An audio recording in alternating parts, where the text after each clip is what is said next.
Bible తీయండి. యోబు గ్రంథము 28వ అధ్యాయం 13వ వాక్యాన్ని మనం చదువుకుందాం.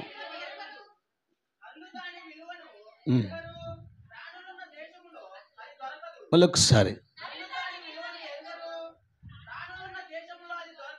ఇక్కడ యోబు భక్తుడు అంటాడు, నరులకు దాని విలువ తెలియదు.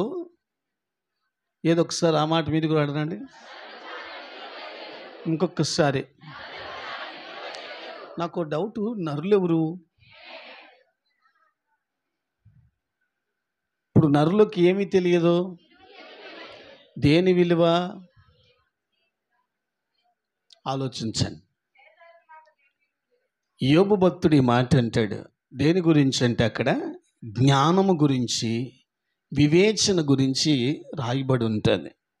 దాన్ని వర్ణిస్తూ యోబు భక్తుడు ఇలా అంటాడు, దాని విలువ నరులకు తెలియదు. ఏం తెలియదండి? ఏం తెలియదు? విలువ తెలియదు. విలువ తెలిసిన వాడే జ్ఞానవంతుడు, వివేచన కలిగి విలువలతో మసులుకుంటాడు, విలువల మధ్య పోగొట్టుకోకుండా జాగ్రత్త పడతాడు. నరులకు విలువ తెలియట్లేదు అంటాడు. సరే, వాస్తవంగా నరులకు విలువ ఇప్పుడు మాత్రం తెలుసా? కొందరికి విలువ తెలియట్లా. దేని విలువ? దేని విలువైనా సరే విలువ తెలియకుండా ప్రవర్తిస్తున్నారు. జ్ఞాన వివేచన కోసం తెలియకుండా వాళ్ళకి విలువ తెలియట్లేదు అన్నట్లుగా ఇప్పుడు మనుషులకు విలువ తెలియట్లా. అక్షరార్థంగా ఆత్మీయంగా పంచుకుంటాను. రెండు విషయాలు. ఒకటి, నేను ఆత్మీయంగా ఆశీర్వదింపబడాలి అని ఆశ కలిగి ఉంటే. రెండు, నేను కుటుంబ పరంగా ఆశీర్వదింపబడాలి అని ఆశ కలిగి ఉంటే. ఈ రెండిట్లో నేను ఉంటాను అన్నాడు. మంచి స్తోత్రం. మొట్టమొదటి తేదీ నేను ఆత్మీయతలో ఆశీర్వదింపబడాలి. దేవుడు ఆశించిన రూపం నాలో రావాలి. దైవికమైన రూపాంతరం చెంది అక్షయమైన దేహాంతో ఎదుర్కొనే ఆ స్థితి నాకు రావాలి. నేను ఎదగాలి. ఆత్మీయుడు ఎదగాలి అని అంటే అతడికి విలువ తెలియాలి. కుటుంబ పరంగా నేను దీవించబడాలి.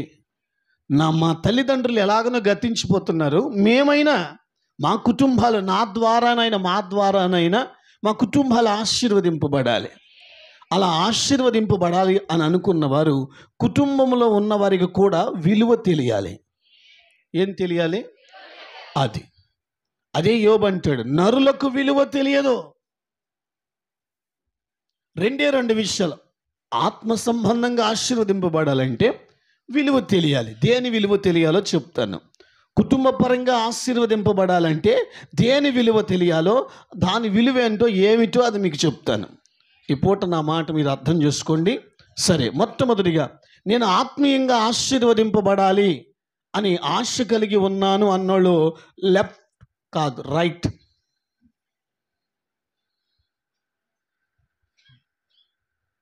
మంచిది. దేవుడు మిమ్మల్ని జ్ఞాపకం చేసుకున్నాడు కాక ఆఖరి దాకుంటే రైట్. ముందుకెళ్ళిపోదాం. ఆత్మీయంగా ఆశీర్వదింపబడాలి అని అంటే మొట్టమొదటిగా విలువ తెలియాలి. ఒక ఆత్మీయుడికి ఏ విలువ తెలియాలి? నేను ఆత్మ సంబంధంగా దేవుని సన్నిధిలో ఎదుగుతున్నాను. లోకంలో వేరే ముంచుడు బాప్టిజం ద్వారా బహిరంగంగా యేసుక్రీస్తు ప్రభుని నేను అంగీకరించాను. దేవుని సన్నిధిలో ఆత్మీయంగా నేను ఎదుగుతున్న నేను దేని విలువ తెలుసుకుంటే నాకు ఆశీర్వాదం, దేని విలువ తెలుసుకుని నడుచుకుంటే నాకు ఆశీర్వాదం అంటే మొట్టమొదటిగా ప్రసంగి గ్రంథం 5వ అధ్యాయం 1వ వచనం, యెషయా గ్రంథం 1వ అధ్యాయం 12వ వచనం.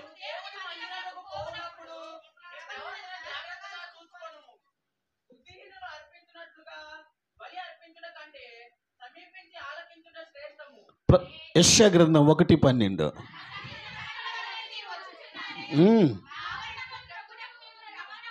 మొట్టమొదటిగా ఆత్మీయుడికి ఆత్మీయంగా ఆశీర్వదింపబడాలంటే మందిరపు విలువ తెలియాలి. ఏ విలువ తెలియాలి? మందిరపు విలువ తెలియాలి. ఇది దేవుని బడి, ఆత్మ సంబంధంగా మనల్ని ఎదిగింపచేసే దేవుని బడి. దేవుని మందిరం అంటే ఆయన కొరకు ఒక స్థలాన్ని ప్రత్యేకించుకున్నాడు, దాన్ని కోరుకున్నాడు, దాన్ని అభిషేకం కలిగించాడు, దాన్ని ప్రతిష్ఠించాడు. ఆ స్థలములో, ఆ మందిరములో దేవుని మనసు ఉంటుంది, దేవుని చూపు ఉంటుంది, దేవుని యొక్క మాట, వాక్యము సమస్తము తన మహిమను ఉంచుతాడా? ఆత్మీయంగా నేను ఆశీర్వదింపబడాలంటే మొట్టమొదటిగా నాకు మందిరపు విలువ మరి మందిరపు విలువ ఏంటో నాకు తెలియాలి. దేని విలువ? మందిరపు విలువ తెలియాలి. ఈరోజు చాలా మందికి మందిరపు విలువ ఏంటో తెలియట్లా. యెషయా గ్రంథం 1:12 ప్రకారం కనపడిపోవటానికి వస్తున్నారు మందిరానికి, తొక్కిపోవటానికి వస్తున్నారు మందిరానికి. నా దేవుడు అంటాడు, కనపడిపోవటానికి వస్తున్నారా? నా మందిరాన్ని తొక్కిపోవటానికి వస్తున్నారా? అలా రమ్మన్నవాడు ఎవడు? ఒక రకంగా నువ్వు ఆత్మీయంగా ఆశీర్వదింపబడాలంటే ఆశీర్వాదం వచ్చే స్థలమే దేవుని మందిరము. ఈ మందిరం విషయంలో నీకు విలువ తెలియాలి. ఎలా పడితే అలా మందిరానికి రావటం కాదు, ఎలా పడితే అలా కూర్చోవటం కాదు, ఎలా పడితే అలా ప్రవర్తించడం కాదు. మందిరంలో ఉన్నప్పుడు జాగ్రత్తగా ఉండాలి. నీకు విలువ తెలిస్తే, దేని విలువ? నీకు మందిరపు విలువ తెలిస్తే, నేను మళ్ళీ చెప్తున్నా, మందిరంలో ఉన్న దేవుడు నీ మీద అభిషేకం ద్వారా ఆశీర్వాదకరంగా మారుస్తాడు. మందిరంలో ఉన్న దేవుడు నిన్ను ఆశీర్వదిస్తాడు. నీకు విలువ తెలియట్లేదుగా. మందిరంలో సొల్లు కబుర్లు ఎందుకు మాట్లాడుతున్నారు? మందిరంలో నిర్లక్ష్యం ఎందుకు కూర్చుంటున్నారు? మందిరంలోకి వస్తే నిద్ర ఎందుకు వస్తుందో నీకు? అసలు దేవుని మందిరంలో అనాలోచనగా ఉండొద్దని, బుద్ధిహీనులు అర్పించినట్లుగా బలులు అర్పించొద్దని వాక్యం సెలవిస్తూ ఉంది. అసలు భయం ఉందా? దేవుని మందిరంలో కూర్చున్నాం, ఆయన ఉండే స్థలానికి మనం వస్తున్నామని కాస్తైనా నీకు జ్ఞానం ఉంటే, మందిరం విలువేంటో నీకు తెలిస్తే, మళ్ళీ చెప్తున్నా, నీ ఆత్మీయ జీవితం బహుగా ఆశీర్వదింపబడుద్ది. ఆలోచించుకోండి. తొక్కిపోవటానికి కాదు, రోజు వచ్చిపోయేదే కదా, వారం వచ్చిపోయేదే కదా అని నిర్లక్ష్యంగా చూస్తున్నారేమో, ఎప్పుడు చూసినట్లుగా మందిరం చూస్తున్నారేమో, ఎప్పుడు ఆలోచించినట్లుగా మందిరం గురించి ఆలోచిస్తున్నారేమో. జాగ్రత్త. మీరు ఆశీర్వదింపబడేది ఎప్పుడో తెలుసా? మందిరపు విలువ తెలిసినప్పుడే ఆశీర్వదింపబడతారు. కొందరికున్న గుణం చెప్తా, ఏం ఫీల్ అవ్వమాకండి, నేను చాలా కొందరికున్న గుణం చెప్తా. బయట ఎన్ని వేషాలని వేసి వస్తారు, చర్చి కనపడం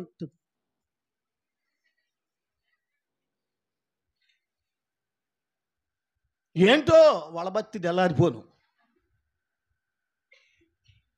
ఏమండి, అసలు మందిరపు విలువేంటో ఆత్మ సంబంధంగా ఎదిగే వాడికి తెలుసుద్ది. 84వ కీర్తన 2 దావీదుని అడగండి, మందిరము విలువేంటో చెప్తాడు. అదిగో గడప వాకిటి దగ్గర కూర్చునే స్థలం నాకు దొరికిన, ఆ తలుపు పక్కన చోటు దొరికి నేను కూర్చుంటా, నాకు చాలా సంతోషం అంటాడు.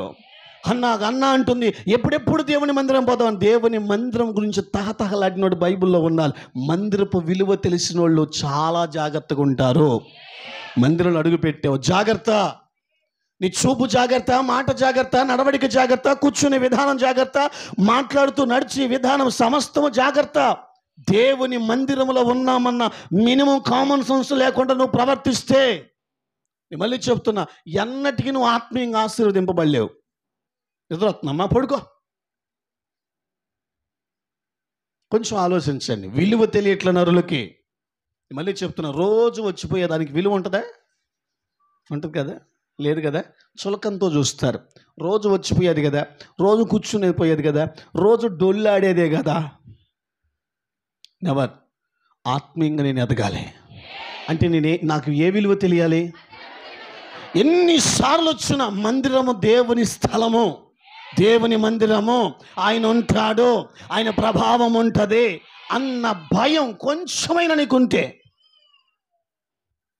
ఖచ్చితంగా నువ్వు ఆశీర్వదింపబడతా. అయ్యా, ఈ మందిరంలో నుంచి నువ్వు ఆశీర్వదింపబడేది, ఈ మందిరంలో నుంచి నువ్వు విడుదల పొందేది, ఈ మందిరంలో నుంచి నీకు కృప దొరికేది. ఈ మందిరపు విలువ తెలిస్తే రుడికి నేను చెప్పగల ఆత్మని ఖచ్చితంగా నువ్వు ఎదగలవు. ఒక మాట అంటాను, ఏమనుకోరుగా? కోపం వచ్చిద్ది నా మీద అనుకోరుగా?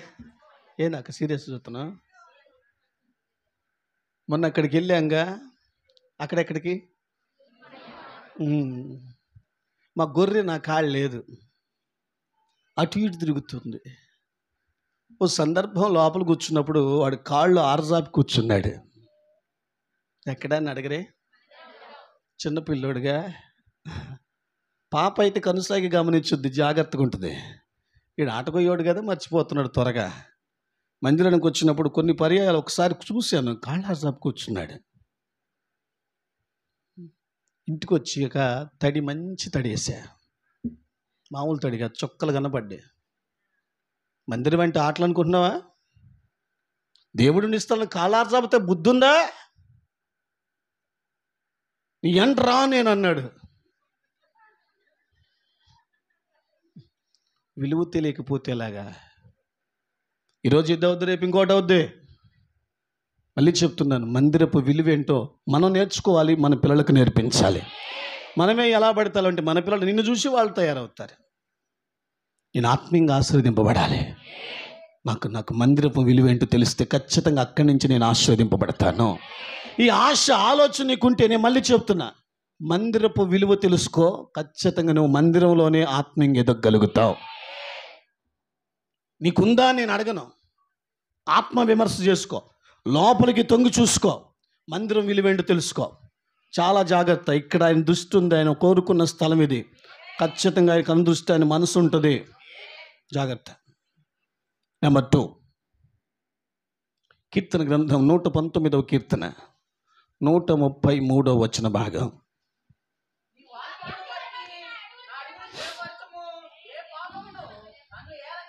అదిగో దావీదు అంటాడు, నీ వాక్యమును బట్టి నా అడుగులు స్థిరపరచు, ఏ పాపము ఏలనీయకుము. 50వ వచన భాగం కూడా చదువున్నానా?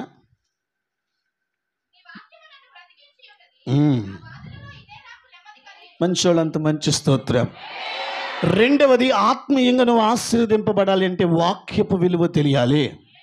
ఏ విలువ తెలియాలి? ఆయన చెప్పుకుంటాడు, మంద ధ్యానం పరధ్యానం. ఎవరు ఆయన చెప్పుకునేది? మంది ఏం ధ్యానం? మాట్లాడరేక. మనిషి ఏడేమంటారు, మనసు మాత్రం పెత్తనాలకు వెళ్ళొద్ది. సమూయేలులాగా నేను దాసుడు ఆలకిస్తున్నాడు, నాతో మాట్లాడయ్యా, నువ్వు సిద్ధపడి కలిగి ఉంటే, దుప్పి నీటి వాగుల కోసం ఆశపడ్డట్టుగా నీకు వాక్యం మీద ఆశ కలిగి ఉంటే, ఆ వాక్యాన్ని బట్టి నేను బ్రతుకుతున్నా, ఆ వాక్యమే నన్ను ధైర్యపరుస్తుంది, ఆ వాక్యాన్ని బట్టి నాకు జ్ఞానం నేర్చుకున్నా, ఆ వాక్యాన్ని బట్టి ఎలా ఉండటమో దేవుని కృప నేర్చుకోగలిగాను, ఆ వాక్యం ఏంటో నాకు తెలుసు. వాక్యపు విలువ తెలిసిన రోజునే ఖచ్చితంగా వాక్యమును బట్టి నువ్వు దిద్దబడతావు. ఈ చెవుని విడిచిపెట్టిపోయేవాళ్ళు లేరా? గొంతు కోసుకుని మేకలాగా 4 బాక్సులు వేసుకుని అరిచినా చెవుల్లోకే పోద్ది, వాళ్ళకి మనసులోకి పొర్రపోటును పోదు. మళ్ళీ ఏం బత్తి పొరలు, మనిషికి వచ్చినట్టు వచ్చింది కోపం. అన్నయ్యదంతా మిమ్మల్ని అంటే కోపం వచ్చిందా? నిన్నే. వాక్యం వినేటప్పుడు ఇప్పుడు ఒక వాక్యాన్ని మీ యొద్దకు తీసుకురావాలంటే నేను ఎన్ని పాటలు పెడతామో తెలుసా? అక్కడొక పువ్వు, అక్కడొకటి ఏరకొచ్చి మీ ముందు పోసి సూది దారం పెట్టి ఒకదాని తర్వాత ఒకటి నేను ఇక్కడ సిద్ధపరచట్లా. దేవుని మందిరంలో ఆయన కోరుకున్న స్థలంలో, ఆయన ఇష్టపడిన దాంట్లోనే దేవుని ప్రేరేపణ బట్టి ఆయన ఏమిచ్చాడో దాన్ని సమకూర్చుకొని, జత చేసి, క్రమపరుచుకొని మీ యొద్దకు తీసుకొస్తూ ఉన్నాం. దాని వెనక ఎంత ప్రయాసం ఉందో తెలుసా? ఒకవేళ నేను చెప్పేది కరెక్ట్ కాకపోతే, సరైన మార్గం మీకు చూపించకపోతే, నేను మిమ్మల్ని దారి తప్పించుకొని అవుతాను. ఆ శాపం నా మీదకి వస్తుంది. అదే నా భయం. వాక్యం చెప్పేటప్పుడు జాగ్రత్తగా చెప్తాను, అది దేవుని చిత్తమా కాదా, ఇది వాక్యానుసారంగా ఉందా లేదా, క్రైస్తవుడు ఇది పాటించాలా లేదా అని 1కి 4 సార్లు ఆలోచించి, కష్టపడి, శ్రమటోర్చి, ఉన్న పరిస్థితుల్లో నలిగి గోధుమ పిండిలా మారి మీ యొద్దకు తీసుకొచ్చి అప్పగిస్తున్నాం, దేవుని వాక్యాన్ని అందిస్తున్నాం. అయ్యా, వాక్యం విలువ నీకు తెలియాలి. భక్తుడైన దావీదు అంటాడు, నీ వాక్యమే నన్ను బ్రతికిస్తుంది, నా బాధ కలిగినప్పుడు విలువ తెలిసినోడు ఆ మాట అంటాడు. ఆ వాక్యం ద్వారా నేను బతుకుతున్నాను, ఈ వాక్యం ద్వారా నేను ఆదరించబడుతున్నాను, ఈ వాక్యం ద్వారా నా ప్రాణం తృప్తిపరచబడతాయి, ఈ వాక్యాన్ని బట్టి నా బాధను మర్చిపోయాను, ఈ వాక్యాన్ని బట్టి నేను సరిదిద్దుకోగలుగుతున్నానని ఒకవేళ వాక్యాన్ని ఆధారం చేసుకొని, వాక్యం మీదనే ఆధారపడి, వాక్యం ద్వారానే బ్రతుకుతున్నట్లయితే నేను మళ్ళీ చెప్పగలను, ఆత్మీయంగా నువ్వు ఆశీర్వదింపబడతావు. అదే ఆయన చెప్పుకుంటాడు. మాట్లాడండి. మనం చేసేది పర్లేదు అందుకోండి. మనం చేసేది మరి పైపెచ్చి ఏం వాక్యం చెప్పా అయ్యగారు, ఇక అంతే.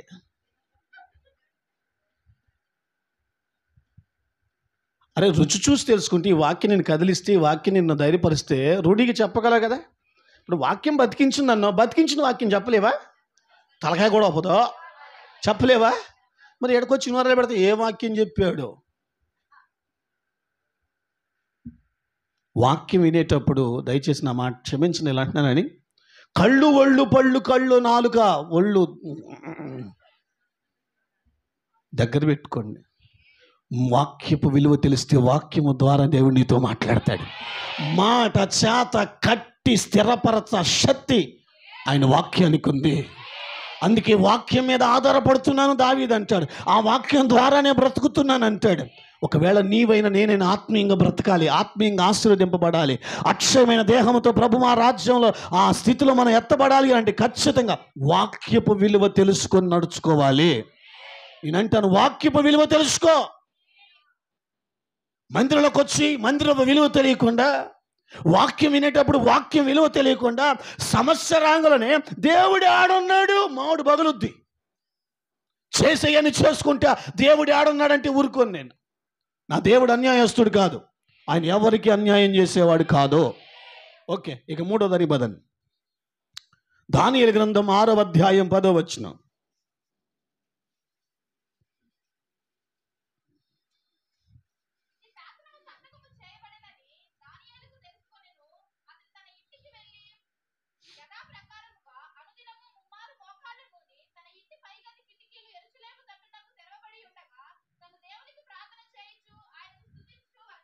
ఇదిగో ఇక 3వది ప్రార్థన విలువ తెలియాలి.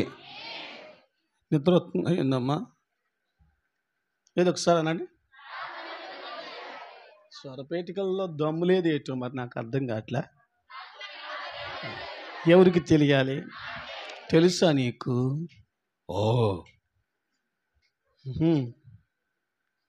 అది తెలితే ఎట్టెందుకుంటావు నువ్వు? క్షమించింది ఇలా అంటున్నానని.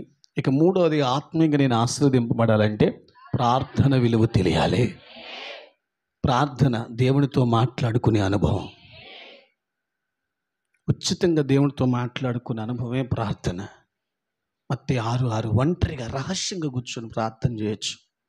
దానియేలు అంటాడు, శాసనం సంతకం చేయబడ్డదని వేరే వాళ్ళను మరి ప్రార్థన చేస్తే శాసనంలో రాయబడ్డట్టుగా మరణశిక్ష వస్తుందని దానియేలుకి తెలుసు. 87 సంవత్సరాల వయసు కలిగిన దానియేలు రోజుకు 3 మార్లు మోకాళ్ళలోని యెరూషలేము తట్టు కిరీటీలు ఎత్తి ప్రార్థన చేస్తున్నాడు. ఏమిటి అతని ధైర్యం తెలుసా? చావనైనా చస్తా కానీ ప్రార్థన మాత్రం ఆపను. ఏమన్నాడమ్మా? మీరేం చేస్తారు? చచ్చినా చెయ్యం. ఒక పక్క మిక్సీలో బట్టేస్తున్నా, గ్రైండర్లో బట్టేస్తున్నా. చూసారా భక్తులు తెలివికల్లోళ్ళు. ఏమండి?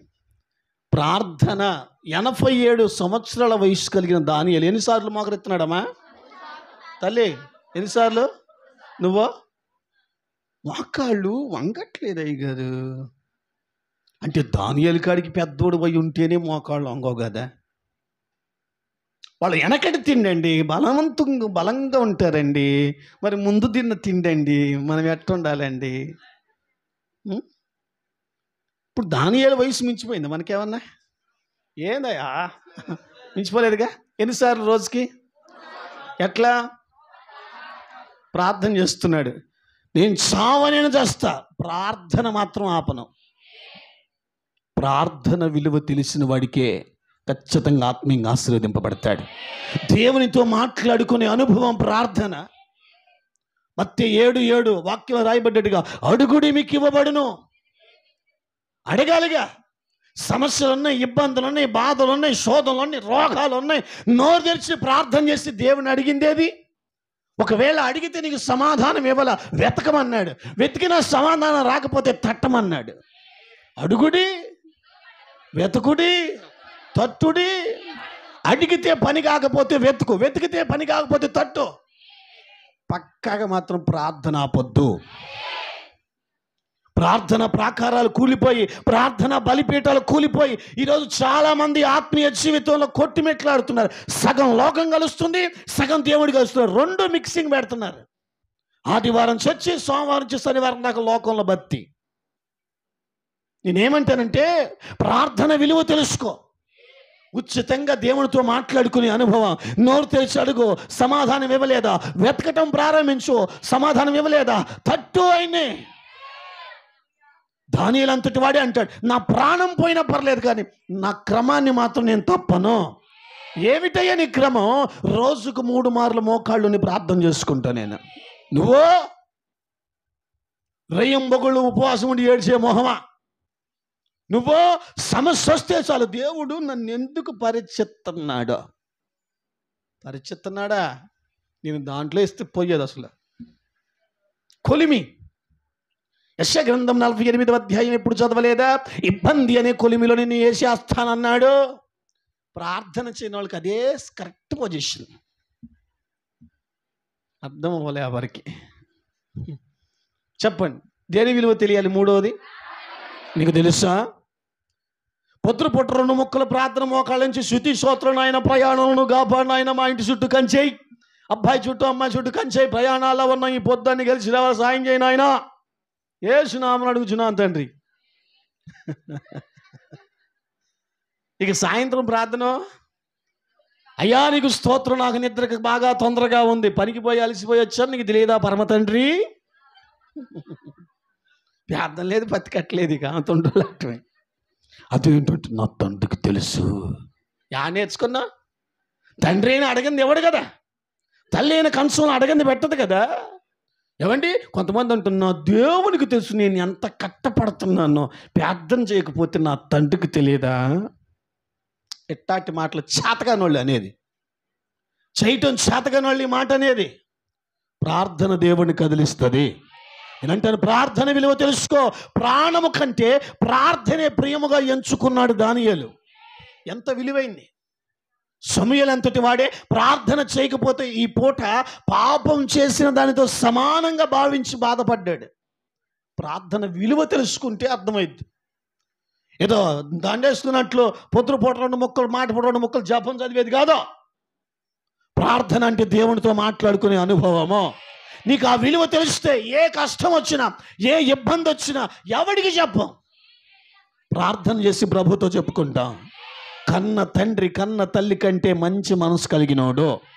ఈరోజు ప్రార్థన విలువ నీకు తెలిస్తే నేను రూఢిగా చెప్పగలను, ఆ ప్రార్థన నేను ఆశీర్వాదకరంగా మార్చుద్ది. నమ్మినోడు మంచి స్తోత్రం. ఇక 4వది హెబ్రీ పత్రిక 13వ అధ్యాయం 17వ వచనం.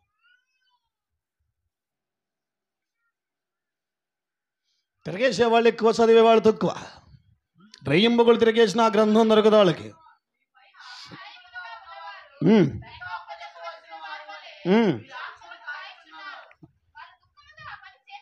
రైట్.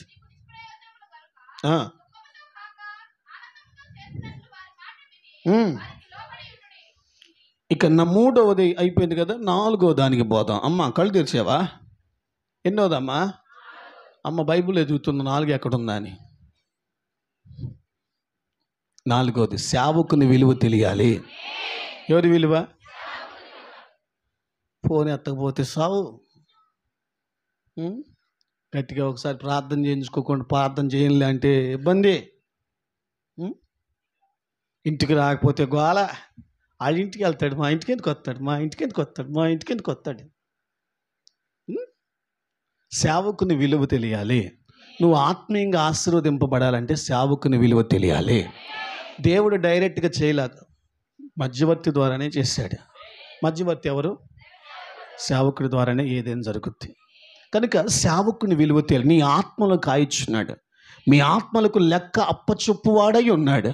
అతడు దుఃఖంతో ఆ పని చేయకూడదు, సంతోషంగా ఆ పని చేయాలి. కనుక అతనికి మీరు లోబడి ఉండుడి అని అన్నాడు. ఎవరి విలువ తెలియాలి తల్లి? సరే, సేవకుని విలువ తెలిస్తేనే సేవకుని ద్వారా ఆశీర్వదింపబడతారు. నేను అంటాను, సేవకుని విలువ తెలుసా? బయట పడేవాళ్ళు ఎక్కువ, కడుపులో పెట్టుకునే వాళ్ళు తక్కువ. చెప్పేనా? బాధ వస్తే ఎవరికి ఫోన్ చేస్తావు? కష్టం వస్తే ఎవరికి చెప్పుకుంటావు? ఇబ్బంది వస్తే ఎవరికి చెప్పుకుంటావు? హాస్పిటల్ పోవాల్సి వస్తే ఎవరు రమ్మని చెబుతావు? ఎవరికి ఫోన్ కొడతావు? పెళ్ళి వస్తేనో, ఫంక్షన్ వస్తేనో, ఏదైనా కీడు జరిగితేనో, అన్నప్రసన్నకో, పుట్టినరోజుకో. ఏంటి మాట్లాడరేంటమ్మా? మీకు బాధ కలిగితే మేము ముందుండాలి, ఇబ్బంది కలిగిన మేము ముందుండాలి, కష్టం వచ్చినా మీకు సలహా చెప్పాలి, లేకపోతే మీ తరపున మేము ప్రార్థన చేయాలి. మీకు ఎవరు గుర్తురాట? ఇలా బంధువులు కఠినంగా ఉన్నారా? వాళ్ళు గుర్తుకురారు. అయిన వాళ్ళు దూరంగా ఉన్నారా? దగ్గరున్న దూరంగా ఉన్నట్టేనా? వాళ్ళు గుర్తుకురారు. అయ్యగారు ఆ టైంలో ఫోన్ ఎత్తకపోయినా, అయ్యగారు ఆ టైంలో స్పందించకపోయినా, అయ్యగారికి ఒక పాట పాడతారు.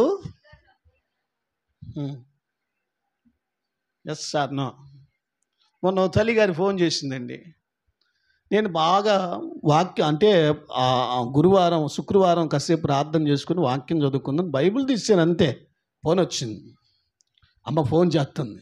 హలో అమ్మ, తల్లి వందనాలు, చెప్పమ్మా. హలో. నా వాయిస్ ఆమెకు వినపట్టలేదు, ఆమె వాయిస్ నాకు వినపడుతుంది. ఏందయ్యా ఫోన్ ఎవరు ప్రాబ్లం అయ్యా? ఆ వాయిస్ నాకు, అమ్మా వినపడుతుంది తల్లి, చెప్పు. హలో, ఏమండి అయ్యగారు? అమ్మ వినపడుతుంది, చెప్తాలే. హలో. ఓరి ఇట్ట కాదులని చెప్పేసి ఫోన్ కట్టేశా. మళ్ళీ చేసింది, మళ్ళీ అదే పాట. మళ్ళీ చేసింది, మళ్ళీ అదే పాట. మళ్ళీ చేసింది, మళ్ళీ అదే పాట. మళ్ళీ చేసింది, మళ్ళీ అదే పాట.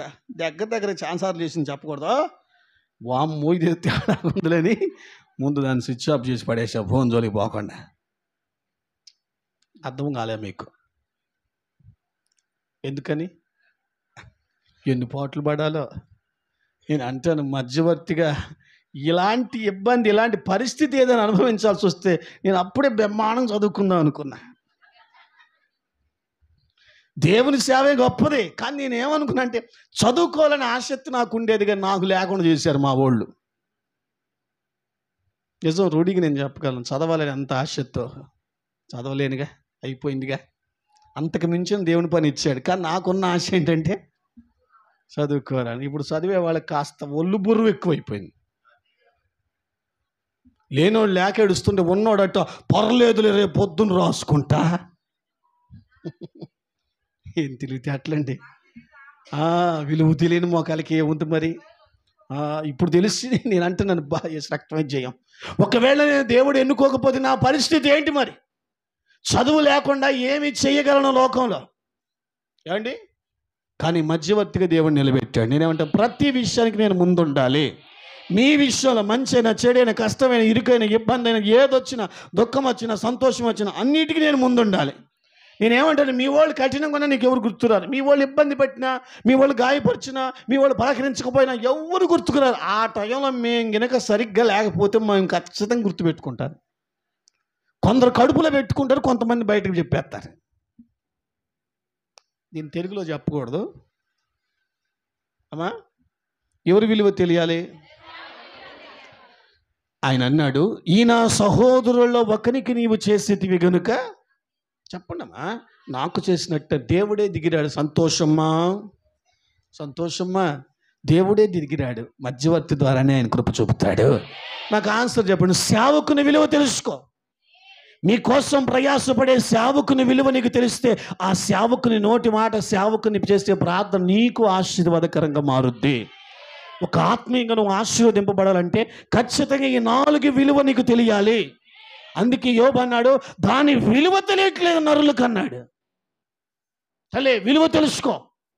చెప్పండి, ఆత్మీయంగా మీరు ఆశీర్వదింపబడాలంటే దేని విలువ తెలియాలి? నెంబర్ 1, నోరు లేదా? సరే, నీకు తెలుసా? తెలుసు, నాకెందుకు తెలియదు. ఆలోచించే మాట్లాడు. నెంబర్ 2, ఎవరికి తెలుసా? 3, ఎవరికి తెలుసా? పెద్దను మర్చిపోయి గురుకు పెట్టి నిద్రపోయే మొహం అని. 4 ఎవరికి తెలుసా? ఏం చెప్పను ప్రభువా, నేను ఒకటే చెప్తాను, మీరు ఆత్మీయంగా ఆశీర్వదింపబడాలి. యోబు అన్నట్లుగా దానికి విలువ నరులకు తెలియట్లేదు. మీరు తెలుసుకోండి. భక్తులందరూ దేని విలువ తెలుసుకొని దేవుని దృష్టిలో గనులుగా ఎంచబడి దీవెన పొందారు లోకంలో. మనమందరం కూడా దేవుని ఆ కృప విలువ తెలుసుకొని మనం మసులుకుందాము గాక. విలువ తెలుసుకో. లోకంలో ఉన్నట్లు మందిరంలో లోకుల మధ్య ఉన్నట్లు ఆత్మీయుల మధ్య లోకస్తులతో ఉన్నట్లు మాట్లాడినట్టు సేవకులతో దయచేసి మాట్లాడొద్దు. విలువ తెలుసుకోండి. మీరు విలువ తెలుసుకున్నప్పుడు మీ ఆత్మీయ జీవితం నూతనంగా ఆశీర్వదింపబడుద్ది. దైవికమైన రూపాంతరం చెందుతారు. ఆత్మ ప్రత్యక్షత మీకు అనుగ్రహించబడుద్ది. ఆ ఆత్మ మిమ్మల్ని సత్యములోనికి, సర్వసత్యములోనికి నడిపిస్తాడు. నడిపించాలి అని అంటే గట్టిగా గట్టిగా. కొంతమంది విలువ కల్లో నోరిపు కూడా మాట చెప్పరు, అరిగిపోద్ది. ఇంటికాడ సొరపేటికలు పగిలిపోతాయి, ఇక్కడ మాత్రం అరిగిపోతాయి. కళ్ళిదేరు. సరే, ఇక 2వ పాయింట్కి పదండి. కుటుంబంలో ఆశీర్వదింపబడాలి అని ఆశ ఉందా? ఎవరికి ఎవరికి? నాకా నీకా అందరికా? అమ్మ చెయ్యి రావట్లేదు, 2 రోజులు చెప్పి ఉద్యోగం చెయ్యమ్మో, ఇంక 4 సార్లు చెప్పాకనా? ఎందుకు చేస్తామా? అవునా? దించండి చెయ్యి. సరే, ముందుకు వెళ్ళిపోదాం. కుటుంబం విలువ తెలియాలి, ఆశీర్వదింపబడాలి అంటే కుటుంబంలో విలువ తెలియాలి. ఆమెనంటారా? విలువ తెలియాలా వద్దా అమ్మా? విలువ తెలియాలా? సరే అమ్మా. మొట్టమొదటిగా భర్త విలువ భార్యకి తెలియాలి. ఆమెనమాకండి, ఆగండి ఆగండి ఆగండి, తొందరపడమాకండి. భర్త విలువ భార్యకి తెలియాలి. ఎప్పుడు కుటుంబం ఆశీర్వదింపబడుద్దంటే, సామెతల గ్రంథం 31 చదవక్కర్లే, నేనే చదివేసుకుంటా, 15 నుంచి మీరు చదువుకోండి. ఆ స్త్రీ సుబుద్ధి కలిగిన గుణవతి అయిన భార్య భర్తను ముందు పెట్టుద్ది, తాను అనుకుంటుంది. ఎవరు ఆమె అంటారు? ఇప్పుడు ప్రతి విషయానికి భర్తను ముందు పెట్టుద్ది. నడిపించేది ఆవిడే, అయినా నడిపించడానికి కారకుడిగా ముందుకు భర్తను ముందు పెట్టుద్ది. భర్తకు విధేయత చూపుద్ది, భర్తకు లోబడుద్ది, భర్తను గౌరవించుద్ది, భర్త ఎడల విలువ తెలిసి మసులుకుంటుంది. నేనంటాను, భర్త విలువ భార్యకు తెలియాలి. ఈరోజు కుటుంబాలు నడవాలి, కుటుంబ వ్యవస్థలో ఆప్యాయతలో ప్రేమలో చల్లారకుండా కుటుంబాలు నిలబడాలి అంటే విలువ తెలియాలి. ఎవరి విలువ? భర్త విలువ భార్యకు తెలియాలి. కొంచెం తెలుగు మాట్లాడితే కోపం రాదుగా. చెయ్యండి దించండి రా, నన్ను కొంచెం బలపరచండి. చెప్పొచ్చా? భర్త నోటుకొచ్చినట్టు ఏదొస్తే అది మాట్లాడతావా? బైబిల్లో రాయబడిన 2 సమూయేలు 6:16లో మందస్సముని తీసుకొస్తుంటే దావీదు నాట్యం ఆడుతూ, వస్త్రహీనుడే నాట్యం ఆడుతుంటే లోపల హీనపరుచుకొని 20వ వచనం అంటది, వ్యర్థుడొకడు నాట్యం ఆడుతున్నాడు అందరి ముందు అంటది భర్తను పట్టుకొని. ఎవరో కొంతమంది చూడండి, భర్తను చూస్తే ఎంత విలువ లేకుండా మాట్లాడతారు. ఏరా ఆగా, నీకేం తెలుసా? ఉరి, అవునా, అన్నీ నీకే తెలుసా? రాజ్యమంతా నీకే రాసిచ్చారా? మళ్ళీ చెప్తాను, ఏ కుటుంబం అయితే ఆశీర్వదింపబడాలి అని మీరు అనుకుంటున్నారో ఆ కుటుంబంలో స్త్రీ ఖచ్చితంగా గుర్తుపెట్టుకోండి, భర్త విలువ తెలుసుకోండి. బతికున్నంతకాలం శారమ్మ అబ్రహాముని నా యజమానుడా అని పిలిచింది, కానీ అబ్రహామా, ఓయ్ ముసలోడా అన్నదా? ఈ మధ్య పేరు పెట్టి పిలుతున్నా, బాయ్ ఓయ్. అది కూడా ఇంట్లో పిలితే 10 ఏళ్ళు, గదిలో పిలితే 10 ఏళ్ళు, రోడ్డు మీద కూడా పిలుతారు. అసలు భర్తను ఎలా గౌరవించాలో తెలుసా? కుటుంబ వ్యవస్థ నిలబడేది ఇక్కడే. నేనంటాను, నీ భర్తను గౌరవించకపోతే ఎవరు గౌరవిస్తారు? మాట్లాడేటప్పుడు నీ భర్త ఏంటో గుర్తుంచుకో. శరీరానికి శిరస్సు లేకపోతే శరీరానికి విలువ లేదు. నీ భర్త గురించి నేను మాట్లాడేటప్పుడు నోరు జాగ్రత్త. భర్తతో మాట్లాడేటప్పుడు అతను విలువ తెలుసుకొని మసులుకో. ఎలా పడితే అలా మాట్లాడొద్దు, విలువ తక్కువగా మాట్లాడొద్దు, విలువ లేనివాడిగా చూడొద్దు. లోపాలన్నీ వాస్తవమే, కానీ అబిగయలు భర్తను కడుపులో పెట్టుకుంది కానీ బయట వేసుకోలే. నేను ఒకటే చెప్తాను, భర్త విలువ తెలుసుకున్న రోజున నీ కుటుంబం ఆశీర్వదింపబడుద్ది.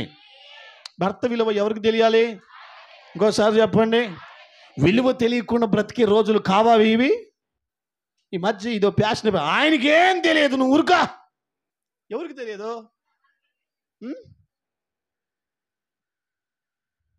ఆయనకి ఏం తెలియదంట, ఇంకొన్ని తెలుసు అంట.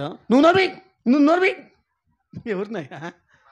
వారిని పనిగా అంతలాడి ఎక్కడికి తయారయ్యారండి వీళ్ళు. మళ్ళీ ఏమన్నట్టు, ఆయన లేకపోతే ఫోటో దిగటం నీ వల్ల కాదు. మళ్ళీ రియం బొగులు ఆయన్నే టార్గెట్. మొన్న బ్రదర్ అంటాడు, ఇంటికి బాబుద్ది కావట్లేదు అయ్యగారు అన్నాడు. ఏమైందయ్యా ఇంటికి పోవటానికి? ఏమైంది? ఇంటికి పోతే ఎట్లా అయ్యా అంటే అతడు అంటాడు, ఇంట్లోకి పోతే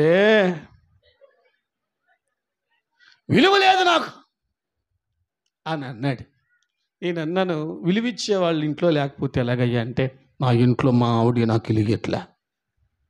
ఏమి ఇట్లా? అతనికి ఒక అలవాటు ఉంది, ఆ ఒక్కదాన్ని ఇలా పట్టుకుంది. ప్రతి దానికి చెప్పండి, ప్రతి దానికి దాన్ని ఆధారంగా చేసుకొని, ఆయుధంగా చేసుకొని మిగతా అదంతా ఆడుతుందమ్మ. బుర్ర తక్కువ మొహంది. భర్త విలువ తెలియకుండా మాట్లాడుతావా? శిరస్సు లేకపోతే దేహానికి విలువ ఎక్కడిది? సందర్భాన్ని వచ్చిన ఏదైనా ఇబ్బంది కలిగితే ఒక మాట అనమని సహజం. ప్రతిరోజు వేలిపెట్టి చూపిస్తూ భర్త విలువ తెలియకుండా నువ్వు ప్రవర్తిస్తున్నట్లే నేను ఒక చెప్తున్నాను. దయచేసి కుటుంబ వ్యవస్థ ఆశీర్వదింపబడాలంటే భర్త విలువేంటో కట్టుకున్న భార్యకి ఖచ్చితంగా తెలియాలి. మాట్లాడేటప్పుడు, ప్రవర్తించేటప్పుడు, సంభాషించేటప్పుడు ప్రతి విషయంలో భర్త విలువ తెలుసుకోవాలి. అలా మీరు తెలుసుకోకపోతే మీ కుటుంబాల్లో బాంధవ్య జీవితాలు నిలబడవు. మంచి వాళ్ళంతా మంచి స్తోత్రం. నాకెళ్ళి ఏం కోపం చూస్తుందయ్యా. ఆయన ఎండో ఏనేమో,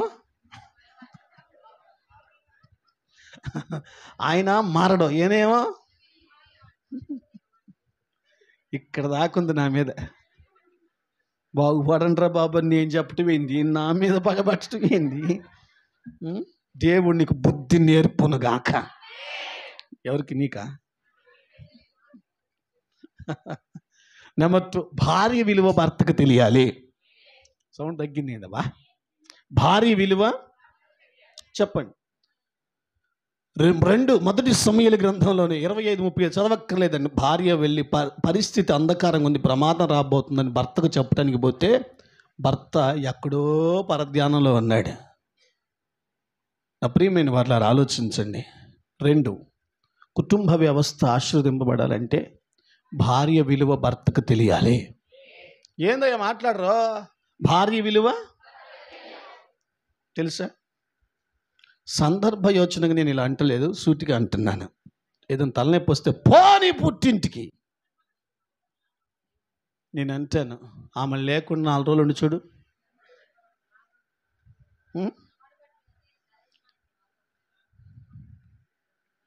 4 రోజులు ఉండి చూడు. ఇంటికి దీపం. నీ దీపం ఎవరు? ఏంటయ్యా బాబు, నువ్వని చెప్పు బాబు. ఇంటికి దీపం ఎవరు? ఒప్పుకోరేంది వీళ్ళు. మీరు ఆగడతలే. ఇంటికి దీపం ఎవరు? ఇంకోసారి చెప్పండి. ఇప్పుడు మీ ఇల్లాలి దీపమే కదా. ఇప్పుడు బయటికి పొమ్మంటే ఏం జరుగుద్ది?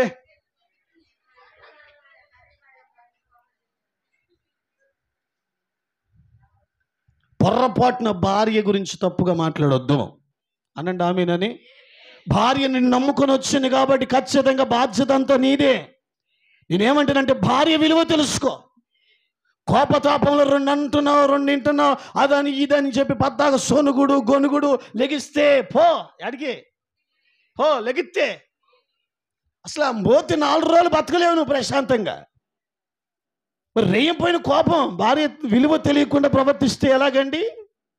నలుగురు మధ్య ఆమెను గౌరవించాలి. ఈ మధ్య పురుషుల్లో ఉన్న ఒక ఆలోచన చెబుతాను. వీళ్ళు నాకు సపోర్ట్ చేయట్లేదు ఎందుకో. మొత్తానికి అమ్మగారు మాట్లాడటానికి ఏదైనా సందర్భోచ్యంగా ఆయనకి తెలియని విషయం ఏదో ఆ సందర్భంలో మాట్లాడితే చెప్పడానికి వస్తే అంటాడు, ఏయ్ పోతలకే, నీకేం తెలుసు?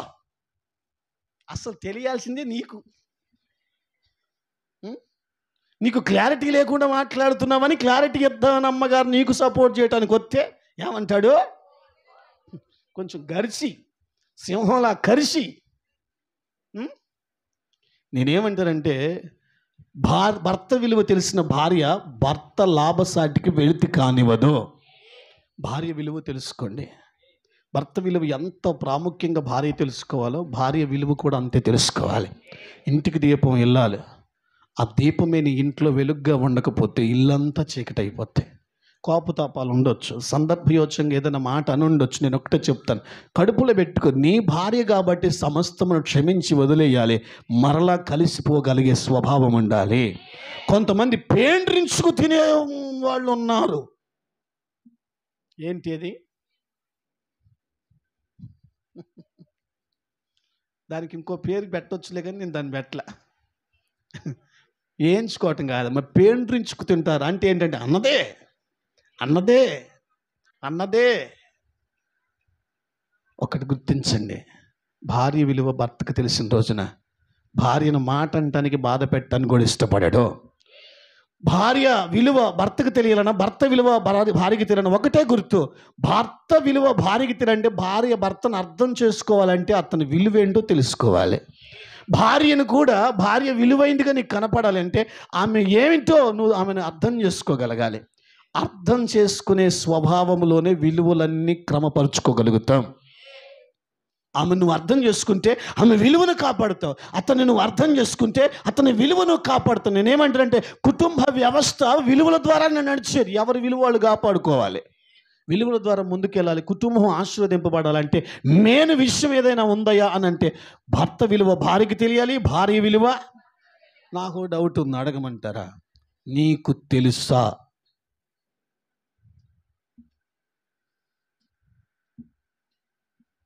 ఇంత మౌనంగా ఉన్నారు ఏంది?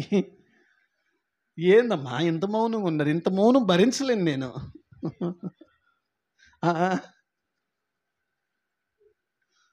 ఇక్కడ మౌనంగా ఉంటారు, అక్కడ మాత్రం ఏందో ఎక్కడ మాట్లాడరా? విలువ తెలుసా?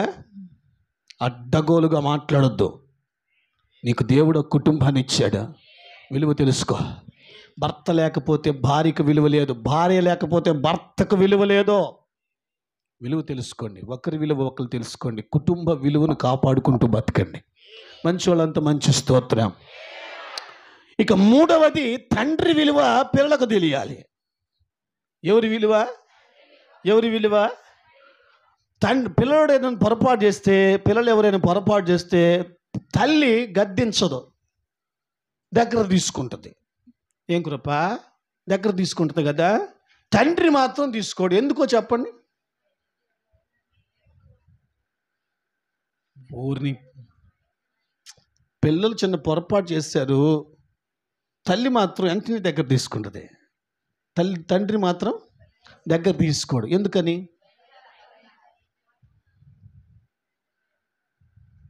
కొంచెం వాడండి.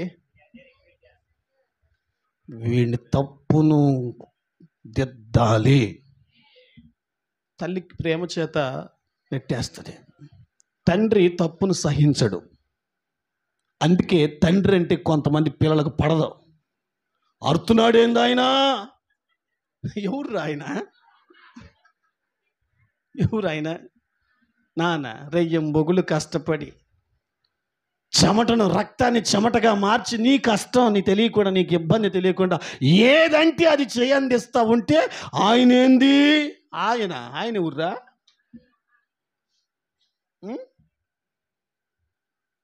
తండ్రి విలువ తెలియాలి కదా. నేను అంటాను, తండ్రి విలువ తెలియకుండా ప్రవర్తించే పిల్లలకు నేను ఒకటి చెప్తాను, రేపు తండ్రి అయ్యాక తెలుసుద్దురా మీ గతి. అప్పుడు మొన్న బ్రదర్ అంటాడు, మా నాన్న అప్పుడు తిడుతుంటే కొడుతుంటే నీ వ్యవహారం పెద్ద అయ్యాక చూసుకుందాం అనుకున్నాను అన్నాడు. ఆయన ఈ లోపల పోయాడు. ఇప్పుడు అంటాడు, ఆయన అలా చెయ్యట బట్టి ఈరోజు నేను ఇలా ఉండగలిగా అన్నాడు.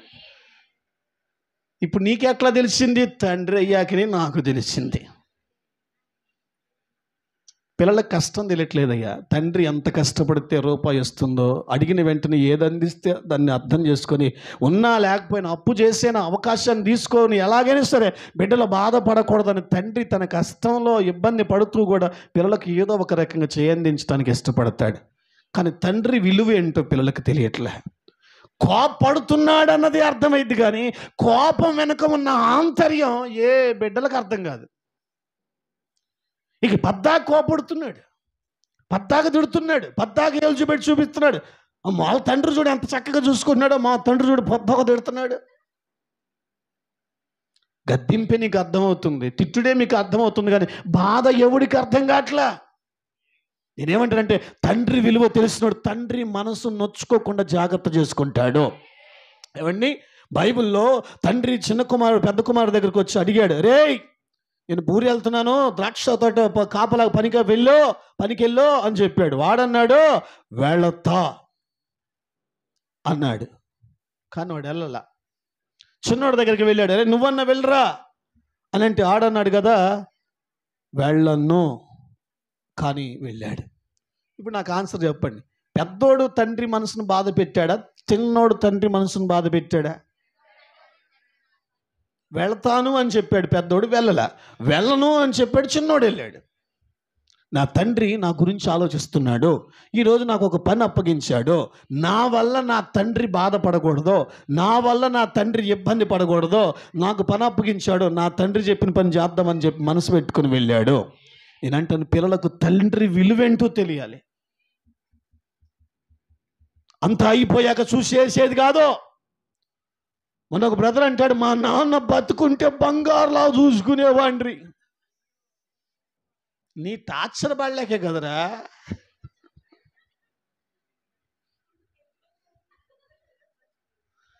కోపం వచ్చిందన్నా నేను, నీ టార్చర్ పడలేకనే కదా పోయింది అందాం అనుకున్నానయ్యా. దానికి కూడా నా మీద పుస్తకం రాస్తాడు.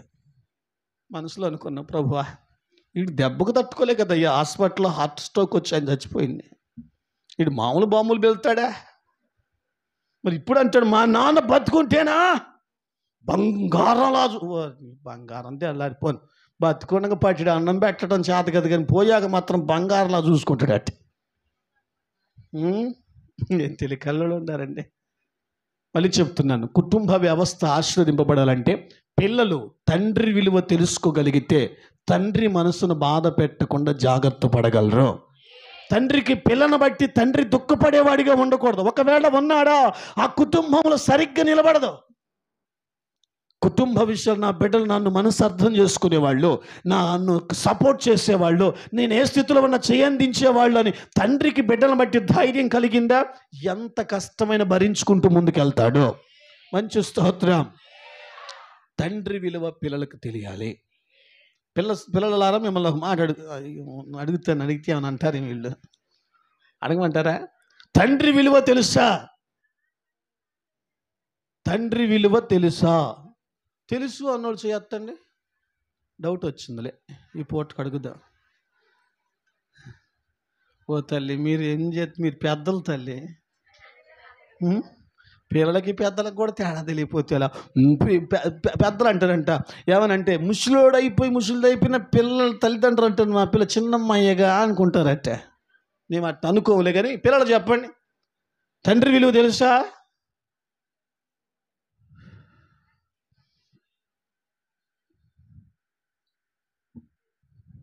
మంచి స్తోత్రం. నేను ఎవరిని ఏమన్నా అయిపోయిందిరా నాన్న, ఇక బయలుదేరదాం. 4వది, తల్లి విలువ ఖచ్చితంగా పిల్లలకు తెలియాలి. ఎవరి విలువ? తండ్రిని ఎక్కువ మాట అంటారా, తల్లిని ఎక్కువగా మాట అంటారు పిల్లలు? దగ్గర తీసుకుంటుందిగా.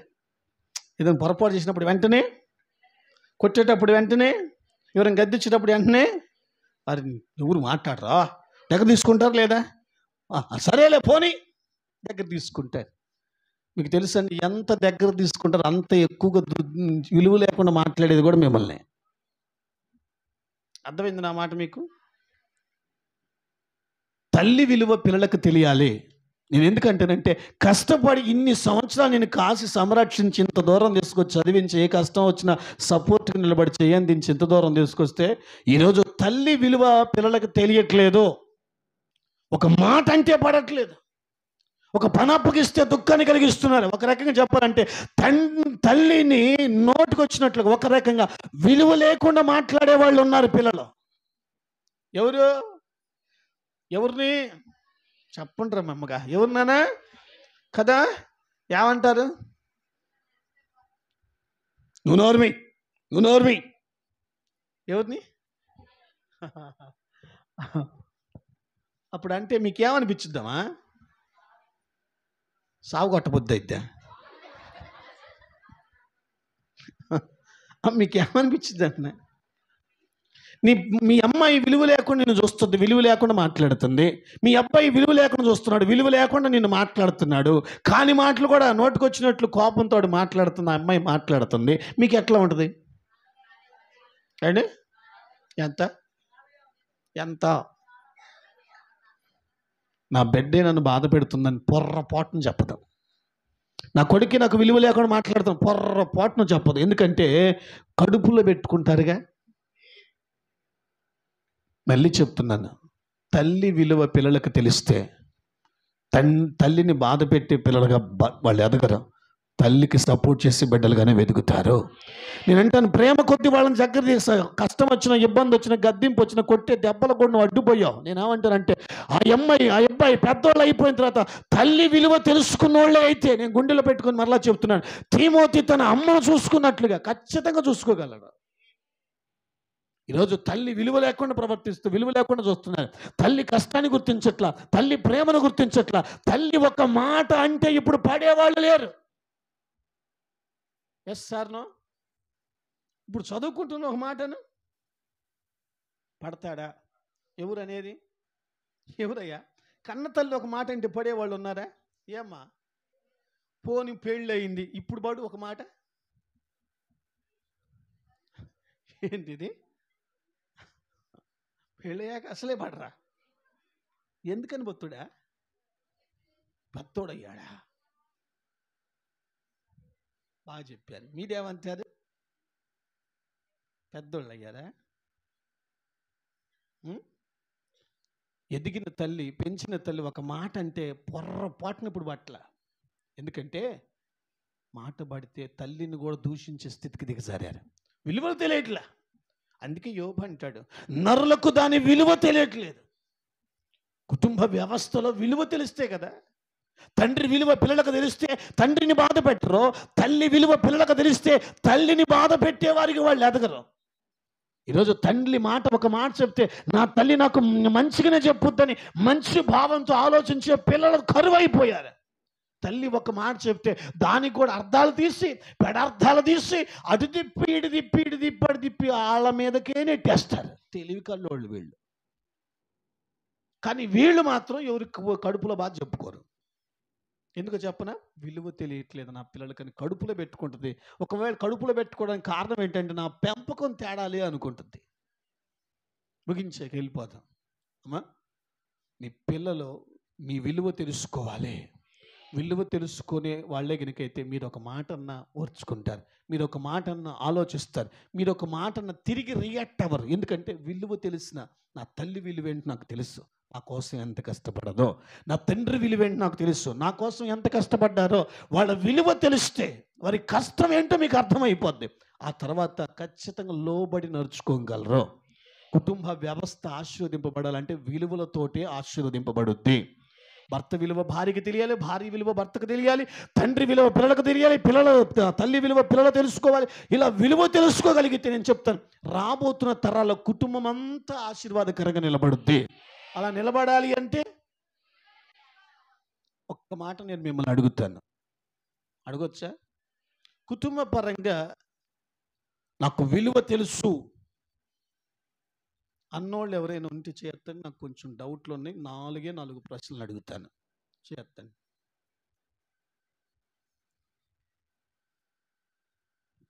చేయొద్దండి. సరే అడగండి. నా కుటుంబ విలువలు తెలుసు అన్నోళ్ళు ఎవరైనా ఉంటే చేస్తాను.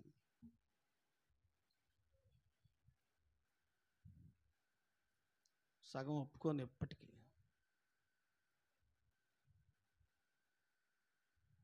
ఏందమ్మా నాకు అసలు విలువలు తెలియదు అన్నోళ్ళు చేస్తండి.